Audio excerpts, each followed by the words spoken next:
Hello friends, இதுக்கு முன்னால் articles part 6, articles part 5ல் அப்ஸ்ட்ராக்ட் நவுன், அன்கவுண்டபிள் நவுன் இதுக்கு முன்னாலெல்லாம் ஆர்டிகல்ஸ் எப்படி பயன்படுத்தணும் அப்படிங்கிறத பார்த்தோம். For example water, coffee, tea இதுக்கு முன்னாலெல்லாம் ஆர்டிகல்ஸ் எப்படி பயன்படுத்தணும் அப்படிங்கிறத பார்த்தோம். ஆர்டிகல்ஸ் பார்ட் 6ல் ஹோப், ஃபியர், சஸ்பிஷன் இந்த மாதிரி அப்ஸ்ட்ராக்ட் நவுன் இருந்துச்சுன்னா அதுக்கு முன்னால் ஆர்டிகல்ஸ் எப்படி பயன்படுத்தணும் அப்படிங்கிறத பார்த்தோம். இப்போது ஆர்டிகல்ஸ் பார்ட் 7ல் என்ன பார்க்க போகிறோம் அப்படின்னா நேம்ஸ் ஆஃப் மீல்ஸ், அதுக்கு முன்னால் ஆர்டிகல்ஸ் எப்படி பயன்படுத்தணும் அப்படிங்கிறத பார்க்க போகிறோம்.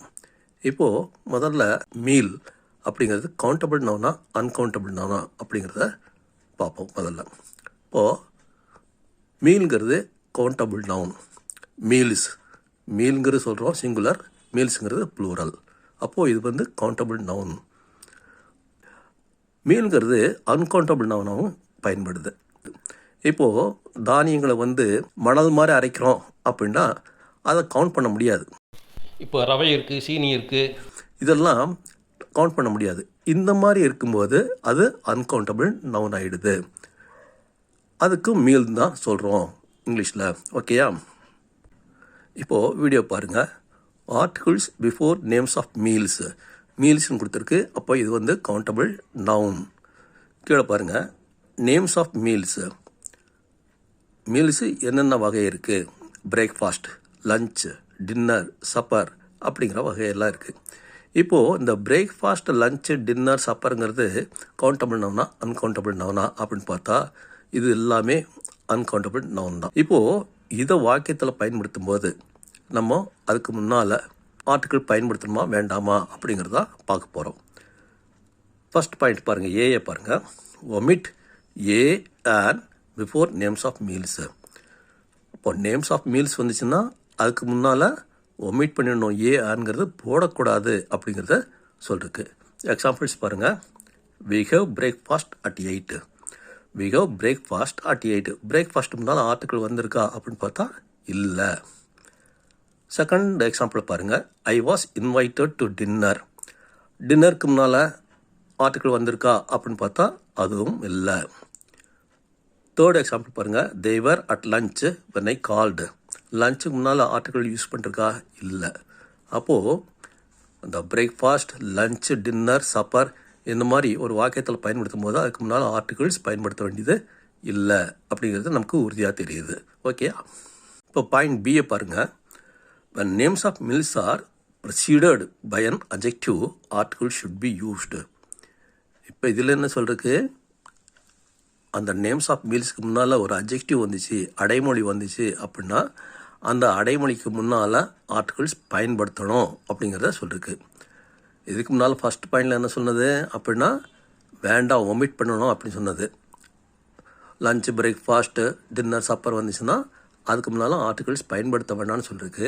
ஆனால் இங்கே என்ன சொல்லிருக்கு அப்படின்னா அந்த நேம்ஸ் ஆஃப் மீல்ஸ்க்கு முன்னால் ஒரு அட்ஜெக்டிவ் பயன்படுத்திருந்தால் அந்த அட்ஜெக்டிவ் முன்னால் ஆர்டிகிள் பயன்படுத்தணும் அப்படின்ட்டு சொல்லிருக்கு. எக்ஸாம்பிள்ஸ் பாருங்கள். She gave us a good breakfast. அப்போ பிரேக்ஃபாஸ்ட்டு முன்னால் குட்டுங்கிற அட்ஜெக்டிவ் வந்திருக்கு. அதனால் அதுக்கு முன்னால் ஏங்கிறது பயன்பட்டுருக்கு, ஆர்டிகிள் பயன்பட்டுருக்கு. செகண்ட் எக்ஸாம்பிள் பாருங்கள். She made him a simple dinner. சிம்பிளுங்கிற ஒரு அட்ஜெக்டிவ் வந்திருக்கு. அதனால் முன்னால் ஏங்கிற ஆர்டிகிள் பயன்பட்டுருக்கு. தேர்ட் எக்ஸாம்பிள் பாருங்கள். த ரெஸ்டாரண்ட்டு சர்வ்ட் எ டேஸ்டி மீல். இப்போ இங்கே டேஸ்டிங்கிற ஒரு அட்ஜெக்டிவ் பயன்பட்டுருக்கு மீலுக்கு முன்னால். அதனால் ஏங்கிறது பயன்பட்டுருக்கு. ஓகே. நாலாவது பாருங்கள். It was a delicious supper. Delicious சப்பர்னு டெலிஷியஸுங்கிற ஒரு அட்ஜெக்டிவ் பயன்பட்டுருக்கு. அதனால் அதுக்கு முன்னால் ஏங்கிற ஆர்டிகிள் பயன்பட்டுருக்கு. இப்போது பாயிண்ட் சியை பாருங்கள். The article is also used when it is a special meal given to celebrate something or someone's honour. இதனுடைய அர்த்தம் என்ன அப்படின்னா ஒரு ஸ்பெஷலாக யாரையாவது கவனிக்கிறதுக்கு, மரியாதை பண்ணுறதுக்காக ஸ்பெஷலாக தயாரித்து கொடுக்குறோம், ஒரு மீல் தயார் பண்ணி கொடுக்குறோம், டின்னர் தயார் பண்ணி கொடுக்குறோம் அப்படின்னா அந்த டின்னருக்கு முன்னால் ஆர்டிகிள் பயன்படுத்தணும் அப்படிங்கிறத கொடுத்துருக்கு. இந்த எக்ஸாம்பிளை பாருங்கள். I was invited to a dinner given to welcome the new governor. I was invited to A dinner. டின்னருக்கு முன்னால் ஏங்கிறது கொடுத்துருக்கு. சரியா? எதுக்காக அப்படின்னா இட்ஸ் எ ஸ்பெஷல் டின்னர். கவர்னரை வரவேற்பதற்காக, அவருக்கு மரியாதை பண்ணுறதுக்காக கொடுத்த டின்னருங்கிறதுனால டின்னருக்கு முன்னால் ஏங்கிறது பயன்பட்டிருக்கு. அடுத்த பாயிண்ட் பாருங்கள். Names of meals preceding adjectives that refer to quantity won't take articles before them.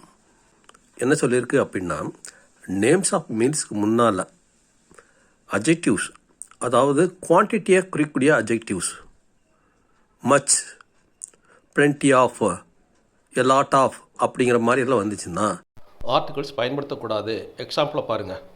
he has eaten much breakfast.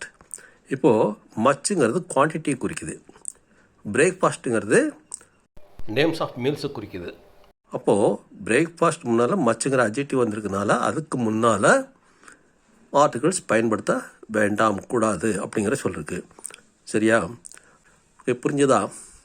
Thank you for வாட்சிங். Let us meet in the next video.